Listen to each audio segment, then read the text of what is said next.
கர்த்தருடைய பரிசுத்த நாமத்திற்கு மகிமை உண்டாவதாக. வெள்ளைப்போலம் என்கிற இந்த நிகழ்ச்சியின் வாயிலாக இந்த காலை வேளையில் உங்கள் அனைவரையும் சந்திப்பதில் எனக்கு மிகுந்த மகிழ்ச்சி. என் தேவன் தாமே இந்த நாளை உங்களுக்கு ஆசீர்வாதமான நாளாக மாற்றி தருவாராக என்று சொல்லி அன்பாய் உங்களை வாழ்த்துகிறேன். உங்களுக்காக ஒரு வசனம் வாசிக்கிறேன். ஏசாயா எழுதின தீர்க்கதரிசன புத்தகம் 41ஆம் அதிகாரம் அதன் முதல் வசனம். தீவுகளே, எனக்கு முன்பாக மௌனமாயிருங்கள். ஜனங்கள் தங்கள் பெலனை புதிதாக்கி கொண்டு சமீபித்து வந்து பின்பு பேச கடவர்கள். நாம் ஒருமிக்க நியாயசனத்துக்கு முன்பாக சேருவோம். பாருங்க, இங்க வேதத்துல நமக்கு தேவ சமூகத்திலேருந்து ஒரு ஆலோசனை இந்த காலை வேளையில புறப்பட்டு வருகிறதை நீங்க பார்க்க முடிகிறது. அதாவது தேவன் என்ன சொல்றார் அப்படின்னா, என்கிட்ட நீ பேசுறதுக்கு முன்னாடி என்னிடத்துல சமீபித்து வா அப்படின்றாரு. நீ பேச ஸ்டார்ட் பண்ணுறதுக்கு முன்னாடி என் கிட்ட வா அப்படின்றாரு. பாருங்க, நிறைய சமயங்கள்ல நம்ம தேவனை சேராமலேயே, நம்மளுடைய ஆத்துமா தேவனோட கூட கனெக்ட் ஆகாமலேயே நம்ம ஜெபத்தை ஸ்டார்ட் பண்ணி மணிக்கணக்காக அந்த ஜெபத்தை முடித்துட்டு வரதையும் பார்க்க முடிகிறது. ஆனால் இன்னைக்கு ஆண்டவர் நம்ம பார்த்து சொல்லுகிறார் என்ன அப்படின்னா, நீ பேசுறதை கேட்க நான் ஆசையாக இருக்கேன், ஆனால் நீ பேசுறதுக்கு முன்னாடி நீ என் கிட்ட வா அப்படின்றாரு. என்னிடத்துல ஃபஸ்ட்டு நீ கிட்ட வந்துரு, அப்புறம் நீ பேசுறதுக்கு ஸ்டார்ட் பண்ணு அப்படின்றாரு. உங்களுக்கு புரியுற மாதிரி சொல்கிறோம் பாருங்களேன். நம்ம நிறைய ஜெபங்களை தேவனுக்கு தெரியப்படுத்துவதற்கு முன்பதாக நம்ம எதை தேவனுக்கு தெரியப்படுத்தணும் தெரியுங்களா?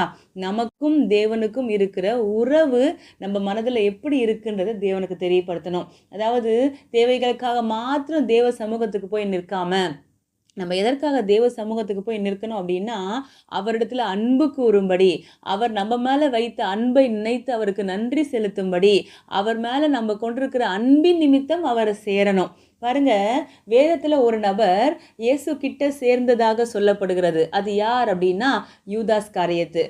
யூதாஸ் காரியத்து என்ன பண்ணுறான் அப்படின்னா, இயேசுவுக்கு கிட்ட போகிறான். எப்படி சொல்கிறீங்க கிட்ட போகிறான்னு? அவன் இயேசுவுக்கு முத்தமிடும்படி இயேசுவை நெருங்குகிறத நீங்கள் பார்க்க முடியும். பாருங்களேன், அவன் இயேசு கிட்ட போய் இயேசுவுக்கு முத்தம் கொடுக்குறான். ஆனால் அவன் இயேசுவினத்தில் சேர்ந்தது எந்த நோக்கத்திற்காக சேர்ந்தான் அப்படின்னா, அவரை காட்டி கொடுக்க வேண்டும் என்கிற நோக்கத்தோடு கூட சேர்ந்தான். அப்போ அவனுடைய முத்தம் எப்படி இருந்ததுன்னா, வஞ்சனையுள்ள முத்தமாக இருந்தது என்று நீங்கள் பார்க்க முடியும். அப்போ பாருங்களேன், நாமும் கூட நிறைய சமயத்தில் தேவ சமூகத்துக்கு சேருகிறோம்.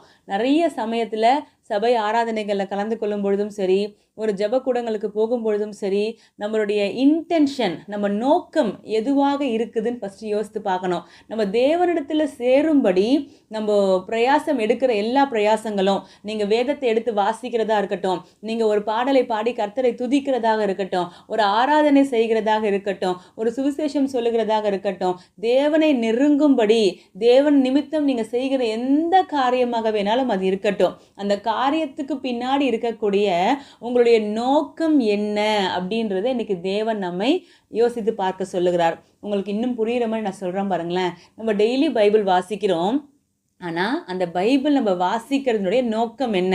இன்னைக்கு என் அப்பா என்கிட்ட பேசணும் அப்படின்றதுக்காக ஆசையாக திறந்து வாசிக்கிறோமா? இல்லைனா ஐயோ ஒரு அதிகாரம் கூட நான் பைபிளில் படிக்கல அப்படின்னா எனக்குள்ள ஒரு குற்ற உணர்வு வந்துடும், அதனால் நான் பைபிளை திறந்து வாசிக்க போகிறேன் அப்படின்னு சொல்கிறோமா? இல்லைனா நான் பைபிளை படிக்காமல் போய்ட்டு எனக்கு ஏதாவது பிரச்சனை வந்துடும், நான் பைபிளை படித்தாதான் எனக்கு ஒரு நல்ல செல்ஃப் சாட்டிஸ்ஃபேக்ஷன் கிடைக்கும், அந்த காரணங்களுக்காக நம்ம பைபிளை வாசிக்கிறோமா? இல்லை எங்கள் வீட்டில் எங்கள் மம்மி டாடி நான் பைபிள் படிக்கல அப்படின்னா எனக்கு சாப்பாடு கொடுக்க மாட்டாங்க, அவங்க ரொம்ப ஸ்ட்ரிக்டாக வளர்க்குறாங்க, அவங்களுக்கு எஸ்ன்னு சொல்கிறதுக்காக பொய் சொல்லக்கூடாது, படிச்சியான்னு கேட்டால் படிச்சேன்னு சொல்லணும், அதுக்காக நான் படிக்கிறேன் அப்படின்னு சொல்கிறோமா? அப்போது நம்ம தேவனை நெருங்குகிறோம் பார்த்தீங்களா? அந்த நெருக்கத்தினுடைய நோக்கம் என்ன அப்படின்றது இன்றைக்கி நம்ம கொஞ்சம் பார்க்க வேண்டியதாக இருக்குது பாருங்களேன். நம்ம ஜெபிக்கிறோம், நம்ம எந்த காரணத்துக்காக ஜெபிக்கிறோம்? ஐயோ நான் ஜெபம் பண்ணலன்னா எனக்குள்ளே குற்ற உணர்வு வந்துடும், அதற்காக ஜெபிக்கிறோமா? இல்லைனா நான் தேவனிடத்தில் சேரணும்னு சொல்லி அந்த உறவுக்காக ஆசையாக ஜெபிக்கிறோமா? நம்ம கொஞ்சம் யோசித்து பார்க்கணும். ஞாயிற்றுக்கிழமை ஆராதனைகளை நம்ம அட்டன் பண்ணும் பொழுது எந்த மனநிலையோடு அட்டன் பண்ணுறோம்? என் தேவன் எனக்காக ஜீவனை தந்து என்னை பிதாவோடு ஒப்புரவாக்கி இருக்கிறார், நான் அவருக்கு போய் நன்றி செலுத்தணும் என்கிற நன்றி உணர்வோடு கூட நம்ம அந்த ஞாயிற்றுக்கிழமை ஆராதனைக்கு போகிறோமா? இல்லை ஐயோ சண்டே சர்வீஸ்க்கு போகலாம், அந்த வாரம் ஃபுல்லாக சொதப்பிடும், எப்படியாவது சண்டே சர்வீஸை போய் அட்டன் பண்ணிடணும் அப்படின்னு சொல்லி ஒரு பயத்தின் நிமித்தம் தேவனை சேருகிறோமா? நான் மொத்தமாக எல்லாத்துலேயும் புரிகிற மாதிரி ஒரு கொஸ்டின் கேட்குறேன் பாருங்களேன். இந்த கிறிஸ்டியன் லைஃப்பை ஆண்டவருக்கு பயந்து வாழ்ந்து கொண்டிருக்கிறோம்ல, எதற்காக வாழ்ந்து கொண்டிருக்கிறோம்? பிதாவின் சமூகத்தில் நித்திய நித்திய காலமாக அவரோட மகிழ்ச்சியாக இருக்க வேண்டும் என்பதற்காக வாழ்ந்து கொண்டிருக்கிறோமா? இல்லை நான் நரகத்துக்கு போயிடக்கூடாதுப்பா, அந்த பாதாளத்தில் போய் நான் சாகக்கூடாதுப்பா, யுகா யுகா காலங்களில் நான் அந்த நித்திய ஆக்கினை அனுபவிக்கக்கூடாது, நான் எப்படியாச்சும் பரலோகத்துக்கு போயிடணும், அந்த நோக்கத்தோடு நம்ம அவரை சேருகிறோமா? இதை நம்ம யோசித்து பார்த்தாலே நம்ம ஆவிக்குரிய நிலை என்ன என்பது நமக்கு தெரிந்துவிடும். அப்போ நான் இன்னைக்கு தேவன் நமக்கு கொடுக்குற ஆலோசனை என்ன அப்படின்னா, என்கிட்ட நீங்கள் பேசணும்னு ஆசைப்படுறீங்க நல்லது, நீங்கள் ஜபிக்க வருகிறீங்க நல்லது, என்னை நெருங்க வருகிறீங்க நல்லது. ஆனால் நீங்கள் எப்படி வரணும்? என்கிட்ட பேசுறதுக்கு முன்னாடி நீங்கள் என்ன பண்ணணும்னா, என்கிட்ட சமீபித்து வரணும் அப்படின்றார். எப்படி சமீபித்து வரணுமா?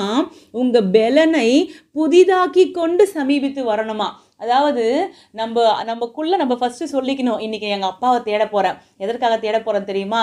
அவருடைய உறவுக்காக தேட போகிறேன். இப்படி உங்கள் ஆத்மாவுக்குள்ளே ஒரு பலன், ஒரு ரினியூடு ஸ்ட்ரென்த்தோடு கூட ஒரு ஜாய்ஃபுல், அந்த என்ன சொல்கிறது, அந்த ஜாய்ஃபுல் மூடோட கூட நம்ம என்ன பண்ணோம் அப்படின்னா தேவனை சேரணும். அந்த ஒரு மனநிலையோடு கூட நம்ம அதிகாலையில் எழுந்து துதிக்கணும், அந்த மனநிலையோடு நம்ம ஜபிக்கணும், அந்த மனநிலையோட வேதத்தை வாசிக்கணும், அந்த மனநிலையோடு நம்ம சபைக்கு வருகிற அனுபவம் நமக்கு இருக்கணும். அப்படி இருப்போம் அப்படின்னா சமீபித்து வந்த நாம என்ன பேசுகிறோமோ அதை அவருடைய காதுகள் கேட்கும்.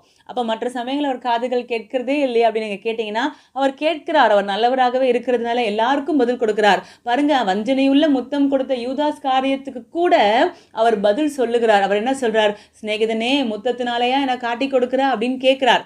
ஆனால் யூதாஸுக்கு அது நன்மையாக இருந்துச்சா நீங்கள் கேட்டிங்கன்னா இல்லை. ஏன்னா அது என்ன ஆயிடுச்சு அப்படின்னா, அவனுக்குள்ளே குற்ற உணர்வை ஏற்படுத்தி அவன் ஆண்டு கொண்டு சாகும்படி ஆயிடுது நீங்கள் பார்க்க முடியும். அப்போது நம்ம ரொம்ப நாட்களுக்கு தேவனுடைய உறவுக்காக தேவனை சேராமல் ஒரு வஞ்சனையுள்ள முத்தத்தை போல அவரிடத்துல சமீபித்து வருகிற எல்லா காரியங்கள்லையும் நம்ம நோக்கம் தவறாகவே இருக்கும் அப்படின்னா, சரியான நோக்கம் நமக்குள்ளே இல்லாமல் இருக்கும் அப்படின்னா, எனக்கு ஆக்கினை தீர்ப்பு வந்துவிடக்கூடாது, அதனால் நான் எல்லாத்தையும் செய்கிறேன் அப்படின்னு நம்ம இருப்போம்னா, இன்னும் கூட உங்களுக்கு புரிகிற மாதிரி சொல்கிறேன் பாருங்கள். நான் பரிசுத்த ஜீவிக்க ஆசைப்பட்றேன். ஏன் ஆசைப்பட்றேன்? நான் தப்பு செஞ்சு ஆண்டவர் அடிப்பார், அந்த மனநிலையோடு கூட நம்ம பயப்படக்கூடாது.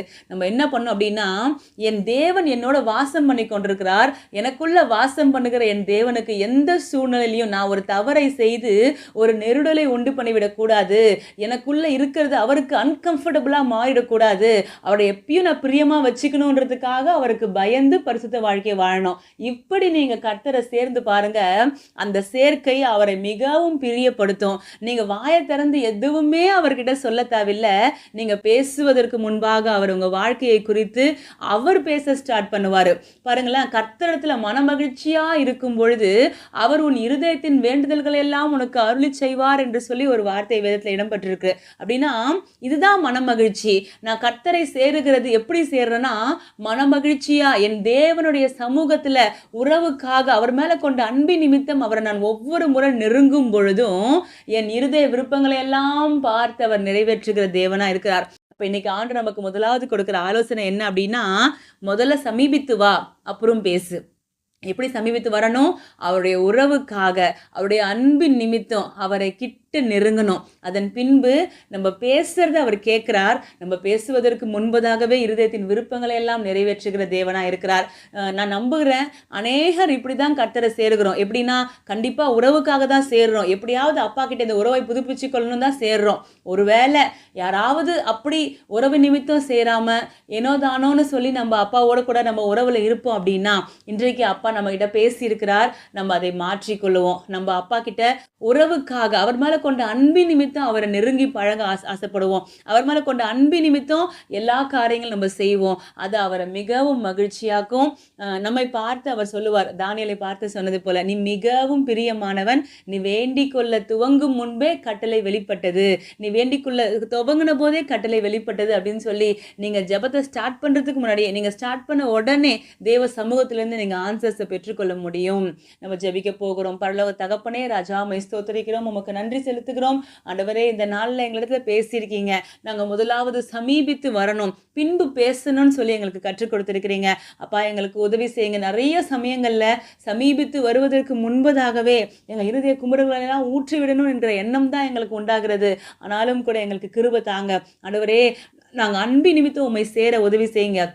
அப்பா, நாங்க உங்களுக்காக எடுக்கிற ஒவ்வொரு ஸ்டெப்பும், நாங்க செய்கிற ஒவ்வொரு கிரியைகளும் அன்பின் நிமித்தம் இருக்க உதவி செய்யுங்க. நித்தியம் வரைக்கும், நாங்க நித்திய ராஜ்யத்தை அடையும் வரைக்கும், எங்க அன்புல நாங்க குறைவுபடாம மென்மேலும் பெருக தேவ ஆவியானவர் எங்களுக்கு உதவி செய்யுங்க. இயேசு கிறிஸ்துவின் நாமத்தில் ஜெபிக்கிறோம் பிதாவே. ஆமென்.